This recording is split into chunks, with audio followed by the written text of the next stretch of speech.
Hello everyone, good evening. स्वागत है आप सभी का अपने यूट्यूब चैनल विकास सर क्लासेस में। तो आज हम लोग जानेंगे त्रिभुज के क्षेत्रफल और परिमाप के बारे में। त्रिभुज के बारे में मैंने एक वीडियो पहले से भी बना चुका हूं, जो कि उसके त्रिभुज या उसके प्रकार के बारे में बताए थे। और आज जो है इसका क्षेत्रफल परिमाप को लेकर, यानी त्रिभुज से जितना भी संबंधित प्रश्न आएंगे ना, आज सब का जो है ना तमाम मतलब इसका पूरी तरह से एकदम आपको समझाया जाएगा। और ये वीडियो से, ये त्रिभुज का जो आज का वीडियो है क्लास 2 को देखने के बाद, यानी क्लास इसका दूसरा क्लास है को देखने के बाद आपको त्रिभुज के बारे में कोई दूसरा वीडियो देखने का, तीसरा वीडियो नहीं देखने का ज़रूरत नहीं पड़ेगा। इसी वीडियो से आपका यानी त्रिभुज का सवाल का काम खत्म हो जाएगा एकदम पूरी तरह से। तो इससे पहले भी मैं कहना चाहूँगा कि यदि आपने अभी तक अपने यूट्यूब चैनल विकास सर क्लासेस को सब्सक्राइब नहीं किया है ना, तो सब्सक्राइब कर दीजिए और घंटी को दबा दीजिए। घंटी को दबाने के बाद ऑल पर क्लिक कर दीजिए।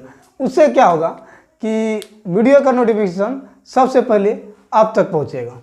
तो चलिए बात कर लेते हैं त्रिभुज। त्रिभुज क्या होता है?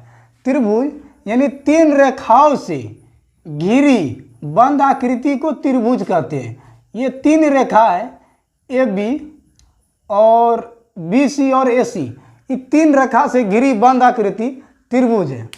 अब बात कर लेते हैं त्रिभुज का क्षेत्रफल परिमाप जो निकाला जाता है। सबसे पहले हम बात करते हैं समकोण त्रिभुज पर। समकोण त्रिभुज एक नंबर में ये हो गया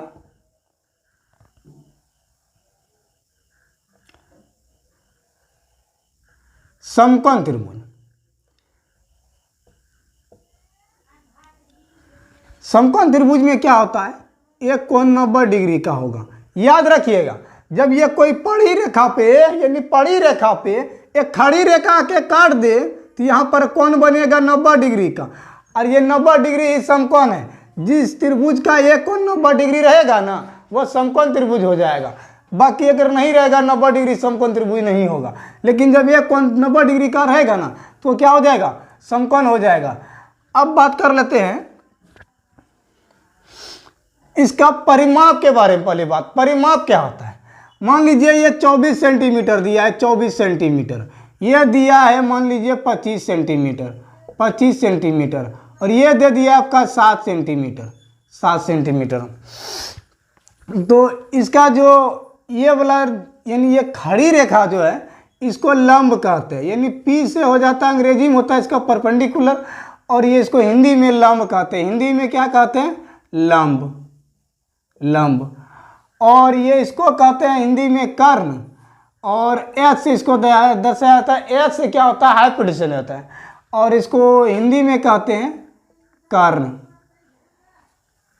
और बी इसका होता है बी, बी से हो जाता है आपका आधार, और बी से अंग्रेजी में देखा जाए तो बेस कहते हैं। और ये हो गया बेस माना भूमि।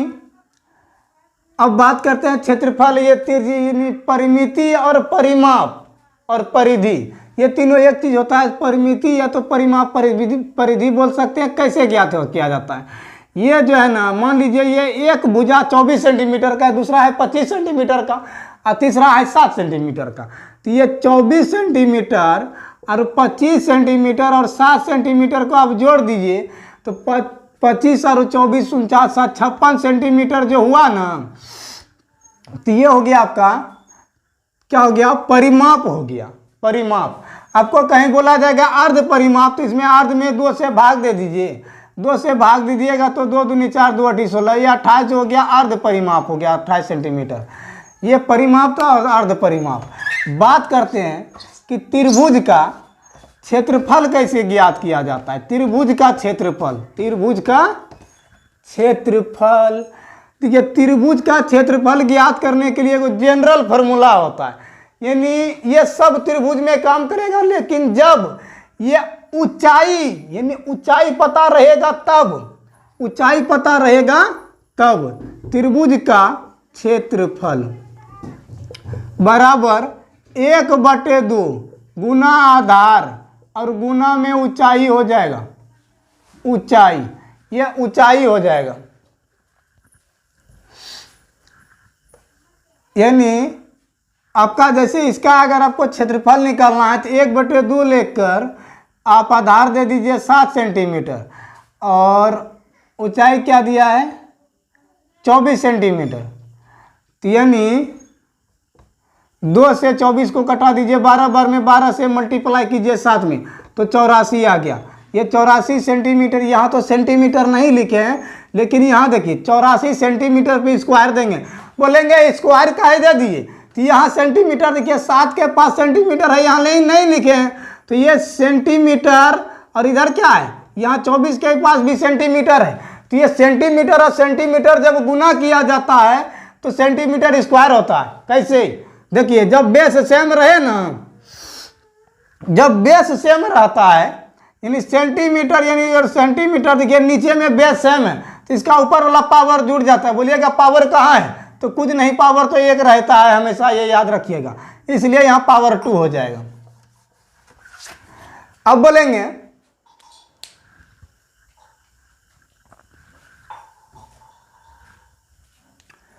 अब हम बात कर लेते हैं, चलिए इसी जगह है, बात करते हैं कि यदि सर, अब बोलेंगे सर यदि त्रिभुज में एक भुजा दूसरा भुजा दिया रहे तो तीसरा कैसे निकालना है। चाहे एच निकालना रहे या तो पी निकालना रहे या बी निकालना रहे, किसी भी चीज को निकालना रहे ना तो कैसे निकालेंगे। यानी ये जो कर्ण होता है ना, ये दोनों वर्गों के, यानी कर्ण का जो वर्ग होता है दोनों वर्गों के योग के बराबर होता है। यानी कर्ण का वर्ग करेंगे तो p का वर्ग और प्लस हो जाएगा b का वर्ग। अगर आपको p निकालना रहे तो h का वर्ग कर दीजिए अब माइनस b का वर्ग, b निकालना रहे तो h का वर्ग करके माइनस p का वर्ग कर दीजिए। आप इसको इस प्रकार से भी लिख सकते हैं, यानी h बराबर आप लिख सकते हैं p का स्क्वायर प्लस b का स्क्वायर और इस पर रूट चढ़ा सकते हैं। बोलेंगे रूट काहे चढ़ा दिए, तो इस बार में जो है इस पर स्क्वायर था ना, यह स्क्वायर को इस बार में लाके रूट चढ़ा दिए। यदि आपको h निकालना रहे तो इस फार्मूला को लगा देंगे। आपको p निकालना रहे तो p क्या करेंगे, यानी h का स्क्वायर कर देंगे और माइनस b का स्क्वायर और रूट चढ़ा देंगे, और b निकालना रहे तो रूट पे क्या करेंगे h का स्क्वायर माइनस p का स्क्वायर कर देंगे। अब देखिए इस फार्मूला से आप निकाल सकते हैं किसी भी भुजा को। ये समकोण त्रिभुज में काम करेगा, h को निकालना है, h बराबर निकालना है, h बराबर तो ये फार्मूला लगाएंगे रूट p का स्क्वायर प्लस b का स्क्वायर। तो h बराबर क्या, p दिया है 24 सेंटीमीटर, तो सेंटीमीटर चलिए बाद में लिख देते हैं, नीचे लिख देंगे, और यहाँ b का हो जाएगा कितना है 7, तो ये रूट चढ़ा देते हैं, इसका वर्ग भी चढ़ा देते हैं।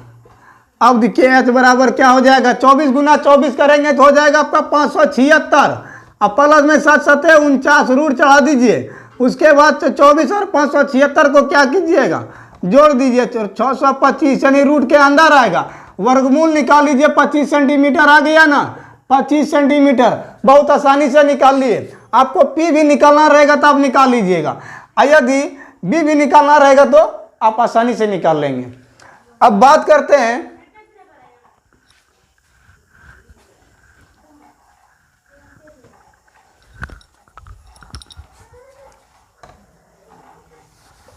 ये था आपका समबाहु, ये समकोण त्रिभुज का।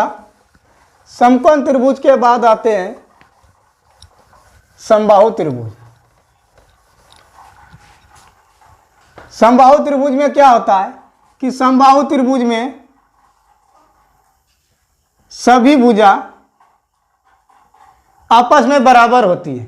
यानी समबाहु त्रिभुज में ये कि ये 8 वाला अगर ये समबाहु त्रिभुज में दिया रहेगा कि ये BC समबाहु त्रिभुज है और एक भुजा 8 सेंटीमीटर है, बाकी दो भुजा कितना होगा 8 करके होगा भैया, 8 सेंटीमीटर करके होगा। और याद रखिएगा समबाहु त्रिभुज में कोण जो बनता है ना ये 60 डिग्री करके, कितना डिग्री करके, तो 60 डिग्री करके। बोलेंगे 50 डिग्री करके नहीं बनेगा, तो नहीं बनेगा, क्या त्रिभुज में जो है ना तीनों कोणों का योग 180 डिग्री होता है, 180 डिग्री। बोलेंगे 50 डिग्री करके तो 150 पूर रहा है, तो ये क्या हो जाएगा, गलत हो जाएगा। ये क्या हो जाएगा, गलत, ये होगा सही। यानी त्रिभुज में तीनों कोणों का योग 180 डिग्री होता है, तो आपका 60 डिग्री करके हो जाएगा। बोलेंगे सर इसका परिमाप और क्षेत्रफल, तो परिमाप पता है ना, परिमाप चारों यानी तीनों भुजाओं का योग कर देंगे तो परिमाप हो जाएगा। अब बात करते हैं क्षेत्रफल। तो क्षेत्रफल निकालने के लिए मैंने एक फार्मूला इसका बनाया है, √3/4 और इंटू में हो जाएगा भुजा स्क्वायर। ये √3/4 भुजा स्क्वायर। और एक फार्मूला जो है आपका बहुत इंपॉर्टेंट है, जो कि हर त्रिभुज में काम करेगा। वो फार्मूला हर त्रिभुज में काम करेगा, आप उसको दिमाग में लोड कर लीजिए। वो फार्मूला है हीरोन का सूत्र। इसको हीरोन का सूत्र से जाना जाता है, हीरोन का सूत्र के नाम से। ये क्या होता है देखेंगे, यानी रूट के अंदर हो जाएगा जब क्षेत्रफल निकालना रहे। क्या निकालना रहे, क्षेत्रफल। चलिए मैं इसको नीचे में थोड़ा लिखता हूं।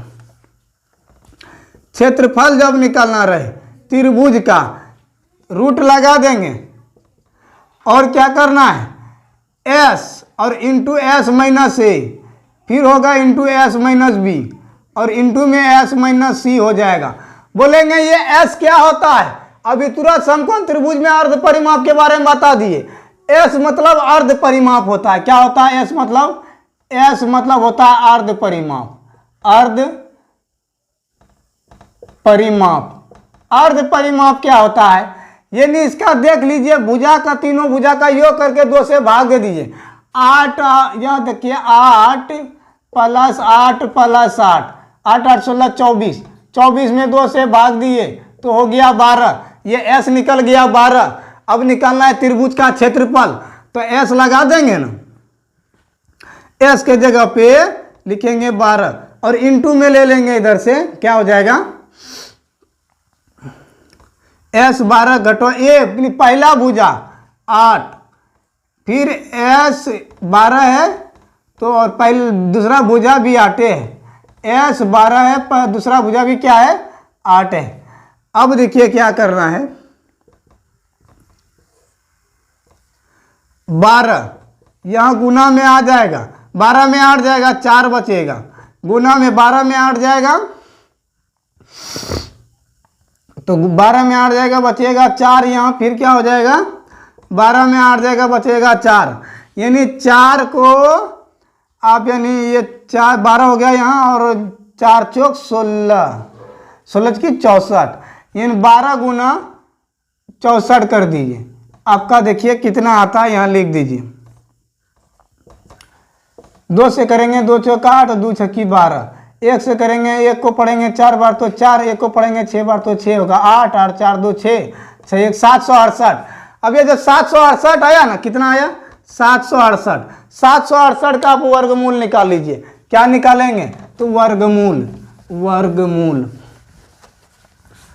चलिए हम 768 का वर्गमूल निकाल लेते हैं।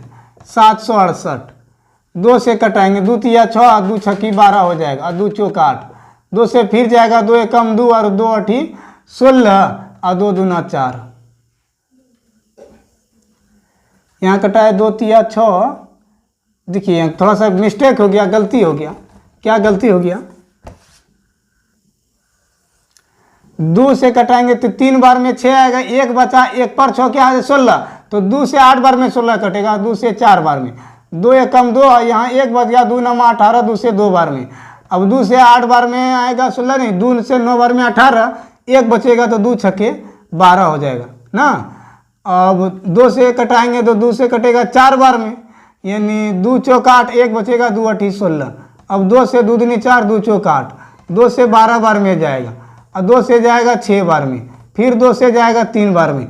जिसका जोड़ा लग गया उसको निकाल लीजिए। ये 2 2 का जोड़ा लगा, फिर 2 2 का लगा, फिर ये 2 2 का जोड़ा लग गया, 2 2 का, यानी 1 2 3 4 जोड़ा हो गया। तो गुना में 2 को 4 बार ले दीजिए, 2 गुना 2 गुना 2 गुना 2 और कितना हो गया, 2 दूनी 4, 4 दूनी 8, 8 दूना 16। जिसका जोड़ा नहीं लगा, बेजोड़ा जो है ना, उसको रूट में लिख दीजिए। तो कितना हो गया क्षेत्रफल, क्षेत्रफल बराबर कितना हो गया, क्षेत्रफल बराबर हो गया आपका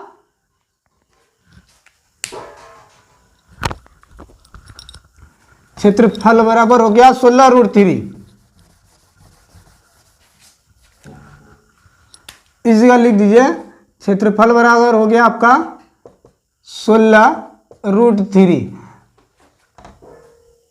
16√3 बोलेंगे सर इस फार्मूला से तो हम निकाल लिए, ये वाला जो फार्मूला है ना इससे एक बार बताइए ना, तो इससे भी बता देते हैं। और ये वाला जो फार्मूला बना है ना इसी फार्मूला के मतलब इसी फार्मूला से ये वाला फार्मूला बना है, यानी √3/4। इसका तोड़ फोड़ करने के बाद आ जाता है √3/4। तो समबाहु त्रिभुज पर उसे लागू कर दिया गया है। अब आपको इस पार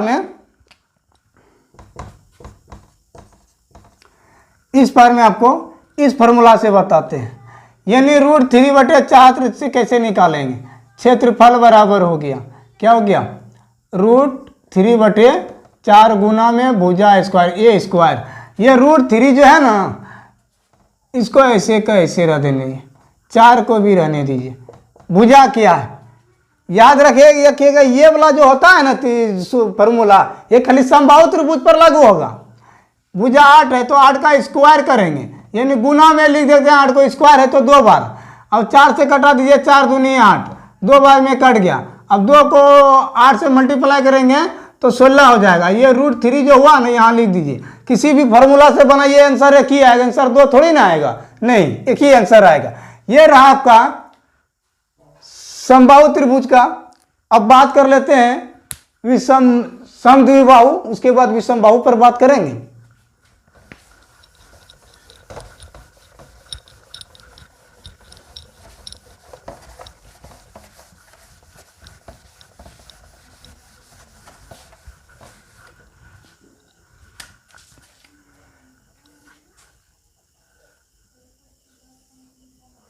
समद्विबाहु में देखिए क्या होता है कि दो भुजा आपस में बराबर होता है, यानी यदि ये 8 सेंटीमीटर है तो ये भी 8 सेंटीमीटर होगा, ये 5 सेंटीमीटर हो सकता है, यानी दो भुजा आपस में बराबर होगा। और समद्विबाहु में क्या होता है, ये नाम दे देते हैं समद्विबाहु। सम मना समान, ये द्वि मना दो गो, बाहु मतलब आपका हो गया भुजा। मैंने 3 भाग में तोड़ दिया, सम मना समान, द्वि मना दो गो, बाहु मतलब भुजा। ये जो होता है ना ये क्या होता है कि दो भुजा आपस में बराबर होता है। और याद रखिएगा समद्विबाहु में जब दो भुजा बराबर होगा ना तो दो कोण भी बराबर होगा। अब बच्चा जो है थोड़ा सा कंफ्यूज हो जाता है कि दो भुजा तो बराबर होगा लेकिन कौन वाला भुजा बराबर होगा। ये जो है जैसे दे दिया जाएगा कि कोण C बराबर 40 डिग्री है, कोण C बराबर 40 डिग्री है, तो बाकी जो है दोनों कोण कितना डिग्री का होगा। तो अब यहाँ क्या लिख दें, यहाँ 100 लिख दें कि यहाँ 40 डिग्री लिख दें। अब यहाँ 40 डिग्री लिख दें कि यहाँ 100 डिग्री लिखेंगे, यहाँ 40 डिग्री है। बच्चा जो है ना इसी में कन्फ्यूज हो जाता है कि लिखे तो कहाँ लिखे, ये दोनों भुजा बराबर, ये वाला कौन बराबर होगा कि ये वाला बराबर होगा। तो इसमें से क्या करना होगा, बढ़िया से देख लीजिए, आज से आपका कन्फ्यूजन दूर हो जाएगा। यहाँ से देखिए कि कौन वाला कौन बराबर भुजा बराबर, ये वाला और ये वाला, ये दोनों भुजा कहाँ जाके मिल रहा है, ये दोनों भुजा के यहाँ मिल रहा है। कहाँ मिल रहा है, ए पर, ए बिंदु पर। जब ए पे मिल रहा है ना तो ए को छोड़ दीजिए और ये बाकी दोनों जो बचा ना कहाँ मिल रहा है जाके, एक भुजा बी पे मिल रहा है, एक भुजा सी पे मिल रहा है, यानी यहाँ सी बिंदु पर। तो यहाँ क्या हो जाएगा, ये दोनों कोण बराबर होगा। क्या होगा, ये अगर 40 डिग्री है तो ये वाला 40 डिग्री का, ये अलग हो जाएगा, ये 100 डिग्री का बनेगा। अब बोलिएगा 100 डिग्री के पास 90 डिग्री का नहीं बनेगा, तो नहीं 80 डिग्री का नहीं। बोले क्यों, क्योंकि तीनों कोणों का योग 180 डिग्री त्रिभुज में होता है। तो ये 40 40 80 और 100 है, यानी जोड़ दिया जाएगा तो 180 डिग्री हो जाएगा ना। चलिए अब बोलेंगे समद्विबाहु त्रिभुज में किस फार्मूला से बनाया जाएगा। तो समद्विबाहु त्रिभुज में आप हेरोन का सूत्र जो बताए ये वाला फार्मूला आप लगा के बना सकते हैं। S into s minus a into s minus b into s minus c. यदि जिसमें ऊंचाई पता रहे उसमें तो ये नहीं लगाइएगा, चलेगा। क्या ऊंचाई जब पता रहे सीधा, यानी अगर खड़ी रेखा के पड़ी रेखा पे पड़े, जब 90 डिग्री का कोण बने ना तो समझ जाइएगा ऊंचाई है। और ऊंचाई जब पता रहे ना तो ये वाला लगा सकते हैं 1/2 गुना आधार और गुना में ऊंचाई लगा सकते हैं, ऊंचाई लगा सकते हैं। ये हो जाएगा आपका, ऊंचाई पता रहेगा तब। जब ऊंचाई पता नहीं रहती ये वाला लगा दीजिए एकदम बहुत आसानी से, बेधड़क तुरंत निकल जाएगा। चलिए अब बात करते हैं विषमबाहु त्रिभुज पे। विषमबाहु त्रिभुज जैसे